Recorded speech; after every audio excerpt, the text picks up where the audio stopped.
تو میرے دوستو، اللہ تعالیٰ جہاں آپ رہیں گے، جہاں آپ کا جسم ہوگا، آپ مومن ہیں تو، اور جو کافر ہیں وہ، اللہ وہاں ان کا حساب کتاب لے گا۔ ان کی روح کو بھیج کر اس ظام میں کوئی نہ رہے کہ سڑ گئے گل گئے، قبر میں نہیں گئے تو کیا ہوگا، کیونکہ حدیث قرآن سے ثابت ہے ضروری نہیں ہے قبر۔ بات سمجھانے کے لیے بیان کی گئی کہ عام طور پر لوگوں کو قبرستان میں دفن کیا جاتا ہے۔ نبی صلی اللہ علیہ وسلم نے اس بات کو سمجھانے کے لیے اس کی وضاحت اس طرح کی۔ تو بات کیا چل رہی تھی؟ فتعاد روحہ فی جسدہ، اب وہاں اعلیٰ علیین میں نام لکھا گیا، اب اس کی روح اس کے جسم میں لوٹائی جا رہی ہے۔ لوگ یہاں قبرستان میں لے جا کر اس کو دفن کر دیے ہیں۔ فیاتیہ ملکان فیجلسانہ فیقولان، دو فرشتے آتے ہیں۔ دوسری حدیث میں نام ان کا آیا ہے منکر، ایک کا اور ایک کا نکیر۔ اور کچھ روایتوں میں آیا ہے کہ جب دفن کر کے ہم ہٹتے ہیں تو ابھی ہم 40 قدم بھی نہیں چلے ہوتے، یا قبر سے دفن کر کے دعا کر کے جیسے ہی ہم پیچھے ہٹتے ہیں، ہمارے جوتوں اور قدموں کی آہٹ مردہ سننے لگ جاتا ہے، یعنی اتنا جلدی روح وہاں پر آ جاتی۔ اس سے کوئی یہ دلیل نہ لے ہاں مردے سنتے ہیں، اب مانگو ان سے یہ تمہاری بگڑی بنا دیں گے۔ وہاں تو سوال اس سے ہونے والا ہے، وہ بیچارہ خود نفسی نفسی میں ہے۔ یہاں عقیدہ کیا کر رہا ہے؟ یہ عقیدہ کر رہا ہے کہ مردے سنتے ہیں، اس سے سنتے ہیں۔ یہ نہیں ہے، سنتے ہیں، روح اس لیے آئی ہے تاکہ اس سے سوالات کیے جائیں۔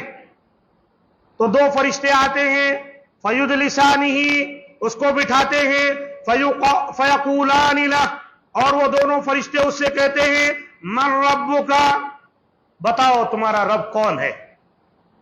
بات سمجھو یہاں سے، کیا جواب دیں گے؟ رب کو پہچانا کبھی؟ اللہ ہمارا کون ہے؟ کون ہمارا پالنہار ہے؟ کس کا دیا کھاتے ہیں؟ اگر پہچانے ہوں گے اور اس کی اطاعت کی ہوں گے، اس کی باتوں کو مانے ہوں گے، تب تو انشاءاللہ جواب دے سکتے ہیں۔ من رب، تمہارا رب کون ہے؟ فیقول ربی اللہ، مومن بندہ ہے، مومن روح ہے، جسم اس کا مومن، دونوں ملے ہیں قبر میں، فرشتے بٹھائے ہیں دونوں۔ من ربک فیقول ربی اللہ، کہتا ہے میرا رب اللہ ہے۔ فیقولان لہ، وہ دونوں فرشتے کہتے ہیں اس سے ما دینک، تیرا دین کیا ہے؟ فیقول دینی الاسلام، وہ کہتا ہے میرا دین اسلام ہے۔ فیقولان لہ، وہ دونوں فرشتے کہتے ہیں ما ھذا الرجل الذی بعث فیکم، فیقول هو رسول اللہ، وہ آدمی کون ہے جو تم میں نبی بنا کر بھیجا گیا تھا؟ مومن بندہ کہتا ہے وہ تو اللہ کے رسول تھے۔ فٹافٹ جواب دے دیا۔ کیوں؟ ایک مومن چونکہ اپنی زندگی اسی طرح گزارتا ہے دنیا میں، اپنے رب کو پہچانتا ہے، توحید پر قائم رہتا ہے، اپنا دین اسلام ہے جانتا ہے، اور رسول اللہ صلی اللہ علیہ وسلم نبی ہیں یہ بھی جانتا ہے، محمد صلی اللہ علیہ وسلم۔ قبر میں یہی سوال ہوگا، اسی کا جواب دیں گے۔ وہاں سوال ہوگا آپ کون سے امام کو مانتے تھے، کون سے بزرگ کو مانتے تھے، تمہارا مسلک کون تھا، تمہارا نام کیا ہے؟ کچھ نہیں وہاں پوچھا جانے والا ہے۔ اس لیے اہل علم نے کہا ہے یہ تین باتیں جو ہیں یہ بنیادی باتیں ہیں، اسے اصول ثلاثہ کہا جاتا ہے۔ بنیادی بات رب کی معرفت، نبی کی معرفت، دین اسلام کی معرفت، اتنا جاننا ہر مسلمان پر لازم ہے، لازم ضروری ہے۔ اپنے رب کو پہچانے، اپنے دین کو جانے، اپنے نبی کو جانے، ہر مسلمان پر واجب ہے۔ بغیر اس کو جانے پہچانے مسلمان بنتا رہے، وہ مسلمان بہرحال سچا پکا نہیں ہو سکتا ہے۔ اور آج مسلمان جو بھٹکے ہوئے ہیں نا، وہ دراصل یہی بات ہے، یہ اصول ثلاثہ، یہ بنیادی تین باتیں وہ جانتے ہی نہیں۔ اللہ کا نام لیتے، اللہ کے ساتھ دوسروں کو جوڑ لیتے، دین کہتے ہیں اسلام ہے، پھر اور بھی نہ جانے اوم کو کہاں سے لا لیتے ہیں اور نہ جانے کن کن کا نام پکارنا شروع کر دیتے. اب یہ بھی ایک عقیدہ گھڑا گیا ہے.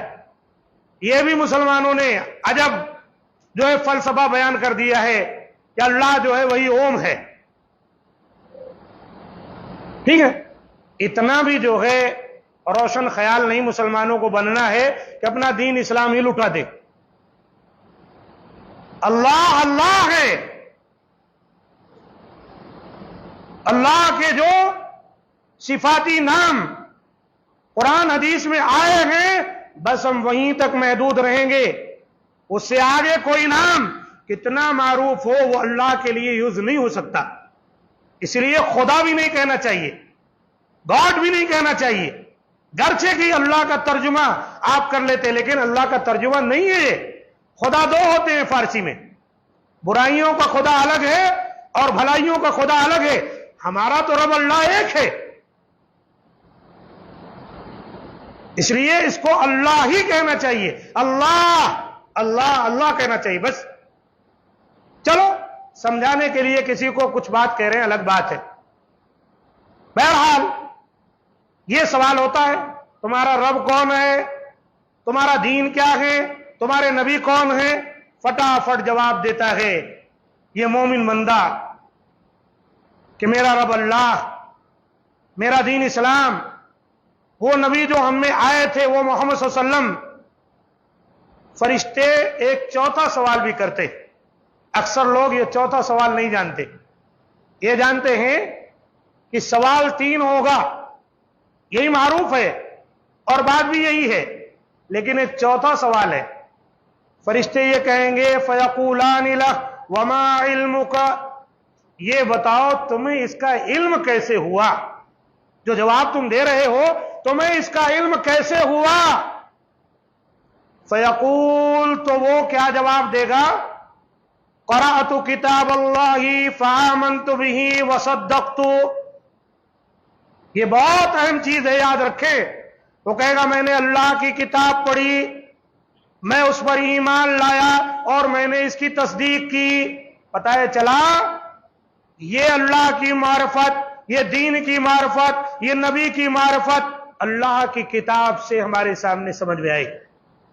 اور جب اللہ کی کتاب کہتے ہیں نا تو اس کتاب کے ساتھ نبی صلی اللہ علیہ وسلم کا فرمان بھی جڑا ہوا ہے. اللہ کے رسول نے کہا ہے الا انی اوتیت الکتاب ومثلہ معہ, خبردار رہو کہ مجھے اللہ نے جیسے کتاب دی ہے اسی کے مثل مجھے اللہ تعالیٰ نے اور دی ہے. اور وہ کیا ہے, اللہ کے رسول کی صحیح باتیں. فرشتے پوچھیں گے تمہیں کیسے معلوم ہوا, کہے گا میں نے اللہ کی کتاب پڑھا, میں نے اس پر ایمان لایا میں, اور میں نے اس کی تصدیق کی. پتہ چلا عقیدہ صحیح ہونے کے لیے قرآن کا پڑھنا اور صحیح معنوں میں قرآن کا مطالعہ کرنا, اللہ رسول کی تعلیمات کو حاصل کرنا بہت ضروری ہے. فَيُنَادِي مُنَادٍ فِي السَّمَاءِ, ایک پکارنے والا آسمان سے پکارے گا. جب اس طرح قبر میں جواب مل گیا, ایک پکارنے والا پکارے گا, ندا دے گا ان صدق عبدی فافرشوہ من الجنہ, میرے بندے نے سچ کہا ہے اس کے لیے جنت کا فرش بچھا دو, اس کی قبر میں جنت کا فرش بچھا دو. والبسوہ من الجنہ, میرے اس بندے کو جنت کا لباس پہنا دو. وفتحوا لہ بابا الی الجنہ, اس کے لیے جنت کے دروازے کھول دو, اس کی کھڑکی کھول دو. یہ دیکھیں روح کے ساتھ یہ معاملہ پیش آ رہا ہے.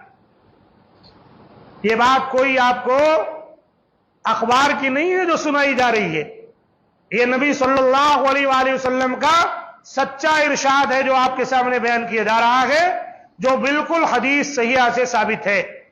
نبی صلی اللہ علیہ وآلہ وسلم نے اسے بیان کیا ہے. حدیث مسند احمد کی جلد 4 ہے, صفحہ 287 288.